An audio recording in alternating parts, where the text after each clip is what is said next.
Hi. If you find this content useful, please support my channel on Patreon. Become a member of the family and get yourself the offered rewards. You find the link in the description. Today, I like to show you two cool tricks I never knew, but would have changed the way I work for many years.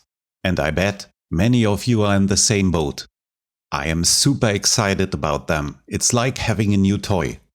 Both tricks dropped recently in the Loop Talk forum, which is such a great resource. Thanks and kudos to all these people sharing their knowledge. One thing we have to talk about first: random LFOs, respectively random modulation. Many people have always claimed the random LFO in the P controller wouldn't be really random. And it's true in some way. But it isn't, for a very good reason. Complete randomness is often useful when making subtle changes to simulate, for example, the tiny pitch changes of analog gear. Like this.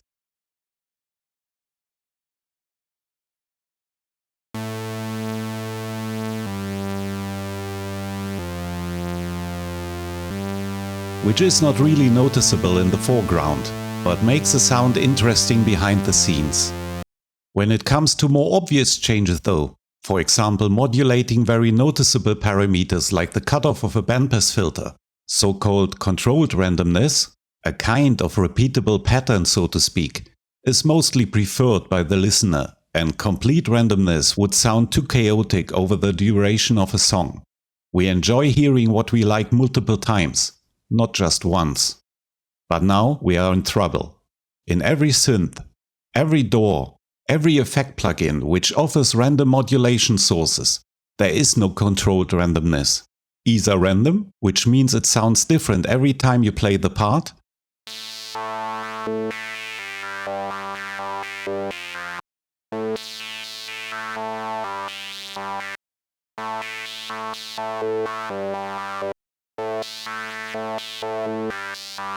or you would have to edit everything manually via a modulation step sequencer or automation. And that is a real shitload of work. Another workaround many people use to get the same kind of repeating pattern is recording or rendering a longer part of this modulation and then hunting for a few bits they like from the audio. But in this case, you lose the MIDI part. And if you have to make any changes in pitch or similar, you have to do the whole work again. And please don't get fooled by my examples here. Sample and hold type of modulation is not just useful for modulating a bit of the filters. You can really go wild with it and turn, for example, this simple drum loop into something more interesting in seconds.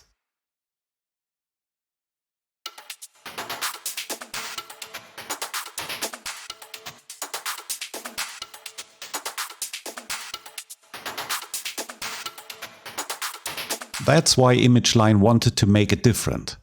They wanted to make even random modulation sound the same every time you play the same part of the song.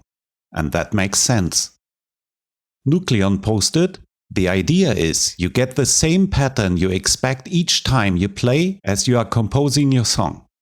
Because of that, and like many of us might have already experienced, the random LFO repeats itself with every loop iteration.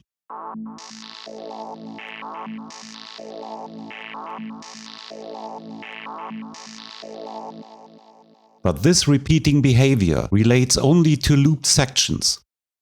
Extending the playing part extends the randomness too.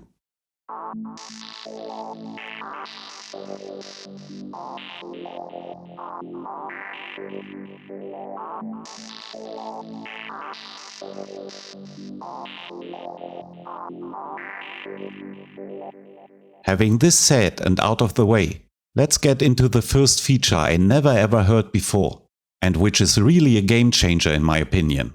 The problem with this repeating behavior is that the random LFO with the same settings sounds indeed every time the same, no matter what you're modulating. I will prove later on that the random LFO isn't really any random. It's more or less a pattern which creates random values over time. But always the same values for multiple instances, for the same moments in time. To make it really clear, the created values over time are always different and can be called random. So the created value at bar 17 is different to the value created at bar 60, and the value at bar 90 will again be different, and of course in between those. So we can speak about random modulation over time. But multiple instances with the same settings will always create the same values at the same point in time. If LFO1 creates a value of 50 at bar 17, LFO2 does exactly the same if it is set the same way, and LFO3 and LFO4. You get the idea. For example, I modulate the cutoff of two different H.a.R.M.O. instances with the random LFO of two separate instances of the P controller. Once I have pressed play on the sequencer to sync them, they move exactly the same way, as you can see on the cutoff knobs and the display of the controller windows. This is a major drawback at first glance. All so-called random LFOs are practically flying in parallel here as soon as they share the same basic settings. That is not necessarily what I mean by random. But now it comes. Nucleon just dropped a few days ago that in random mode the phase knob of the LFO turns into a random seed selector, which makes more than 16,000 seeds available to us. Exactly 16,384 random patterns available. Hold Control for fine-tuning on the phase knob. This should be enough randomness for everybody and every situation. Now letting run a loop which repeats the modulation exactly over and over again makes much more sense. With the phase knob, you can now search for a modulation pattern you really like.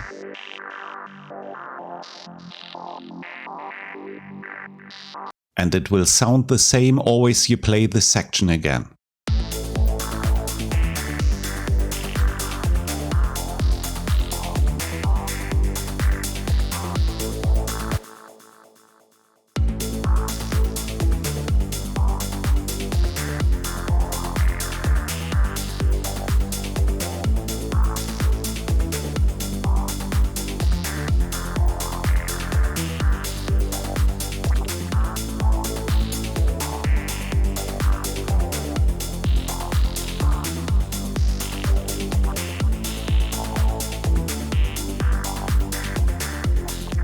That's really cool and absolute unique to FL Studio.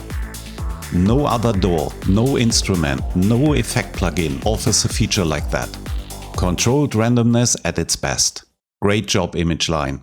I cannot imagine a way making this any better. I just wish I had known about it before. Okay, selecting a modulation pattern you really like is great, but how to use it in practice? The problem is that moving the clip to a different place or extending the loop extends the random pattern and perhaps destroys what sounded great before.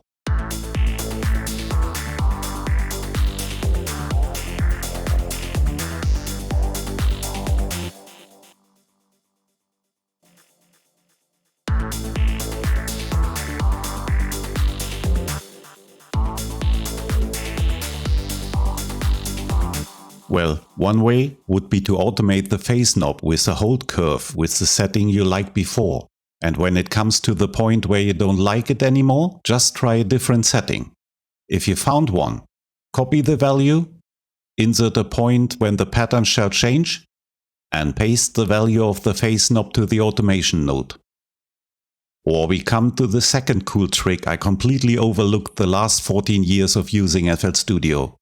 And if I would have known about it just a few days before, it would have made it for sure into my top 10 reasons video. Again, this is absolute unique to FL Studio. It was always there, right under my nose, and I didn't even recognize it. Some might say now, how lame, I know about it since day one. Sorry that I wasted your time, but I didn't, and I bet many of you didn't know either. Did you ever feel the need to record your modulation for some reason? To my knowledge, there is not a single DAW out there offering a possibility to turn modulation into automation in any way. Not even Bitwig, the big star in the modulation heaven, gives its users a way to make this possible. Well, we are not Bitwig. We are the Borg. Resistance is futile. Oh, sorry. This was a different story. Let's reopen the link to controller window again. Did you ever recognize this option right here underneath the selector? Did you ever know you can easily record every type of internal controller directly into the pattern? As I ruined my previous pattern before by moving it to a later point in time and don't want to automate the phase knob, why not recording the modulation I liked? Why don't I just record it if I want to repeat it anyway? I checked the option and enable recording of notes and automation. Hit play.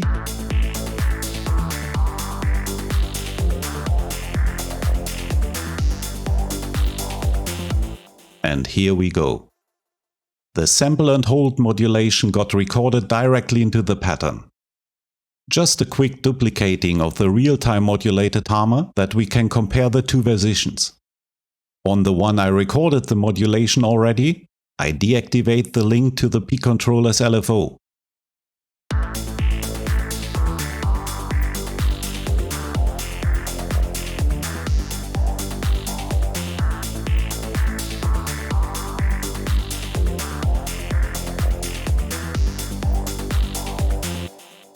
Et voila. The same modulation like before. I can place it anywhere I like and it sounds always the same.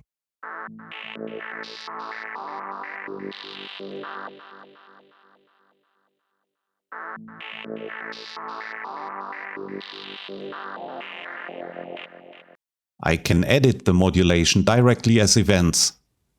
I can turn it into an automation clip and place it anywhere I like. I can let it modulate other parameters too. I can do whatever I want. Isn't that cool? After turning the pattern automation into an automation clip, it cleared the events. So what about recording multiple versions with different phase settings? Perhaps for using them in different sections of the song for more variations. The possibilities are endless. And I didn't know. This went completely under my radar. If the same happened to you, I hope this can improve your workflow a bit in future. Mine, it will for sure. That's it for today. See you soon, and thank you for watching.